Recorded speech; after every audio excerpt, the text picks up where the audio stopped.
যদি কয়েকটা ঘটনাকে একসাথে ডটগুলাকে একসাথে আমরা লাইন আপ করি তাহলে দেখতে পাবো যে গতকাল আমেরিকা একটা ট্যাঙ্কারকে ইরানি একটা ট্যাঙ্কারকে সিজ করেছে, কিন্তু আজকে আপনারা জানেন যে গত 2-3 ঘন্টা আগে যে ঘটনাটা আমি পড়লাম যে ইসরায়েলি 2টা অয়েল ট্যাঙ্কারকে ইরান সিজ করেছে।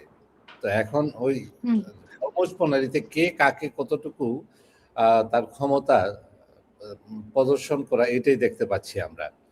এবং যে ইয়েগুলো আছে, ল্যান্ডমাইনগুলো আছে, সেই ল্যান্ডমাইনগুলো এখনো ইয়ে হয় নাই, ক্লিন আপ হয় নাই। এবং ল্যান্ডমাইনগুলো ক্লিন আপ করার জন্য যে ব্যবস্থা, সেই ব্যবস্থা আমরা দেখছি না। অতএব দেখা যাচ্ছে যে it's gonna take a long time.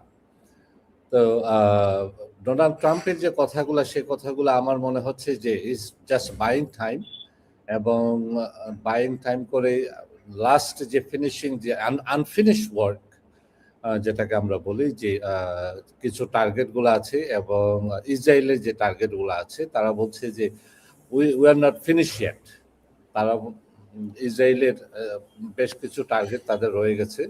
তারা বলছে যে এই টার্গেটগুলো ফিনিশ না করে এটা শেষ হবে না। তবে আমেরিকার পক্ষ থেকে আমেরিকা আর চাচ্ছে না এই ওয়ারে প্রলং করার জন্য, কারণ চতুর্দিকে যে পৃথিবীর ইউরোপিয়ান কান্ট্রি এবং এশিয়ান কান্ট্রি, অস্ট্রেলিয়া, সবাই একটা চাপ সৃষ্টি করছে ডোনাল্ড ট্রাম্পের উপর।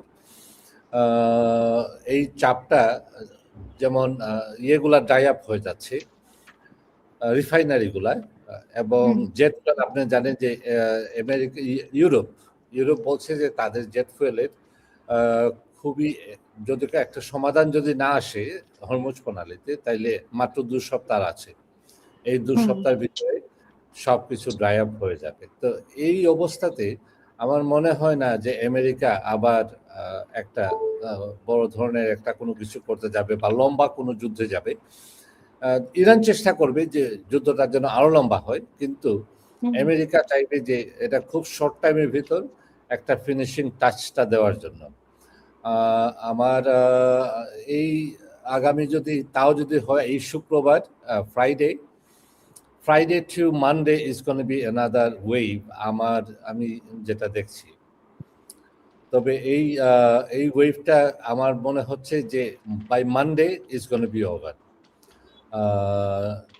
এখন যে ইরানের পক্ষ থেকে তারাও ready, they are ready to do, যেমন তারা বলছে যে যদি এ ধরনের কোনো ধরনের অ্যাটাক আসে, তাইলে যে আরব ওয়ার্ল্ডের যে ওয়েল সাপ্লাই আছে, দ্য ওয়াটার ডিস্যালিনাইজেশন যে প্লেনগুলো আছে, সেই প্লেনগুলোতে আঘাত করবে।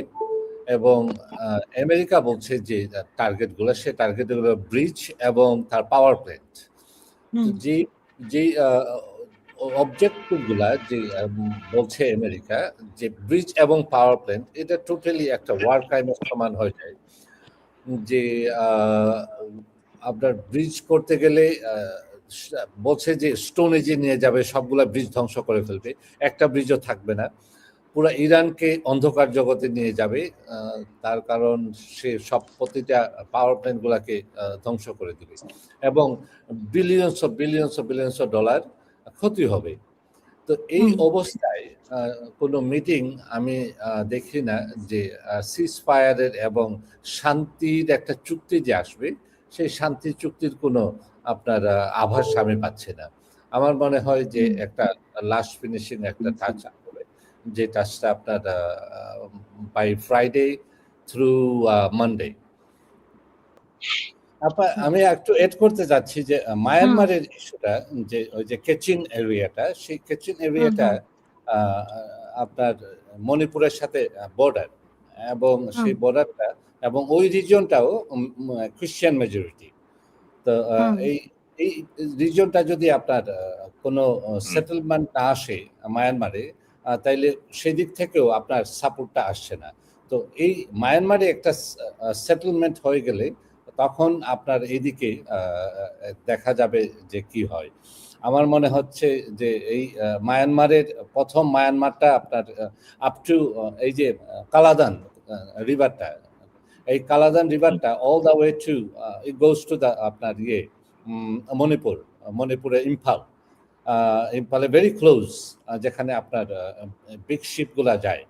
তো এই অবস্থায় যদি না পৌঁছায়, এই মায়ানমারটা যদি এই অবস্থানে না পৌঁছায়, মণিপুরের সেই লজিস্টিক সাপোর্ট আমি দেখি না যে কোনোভাবে যাবে।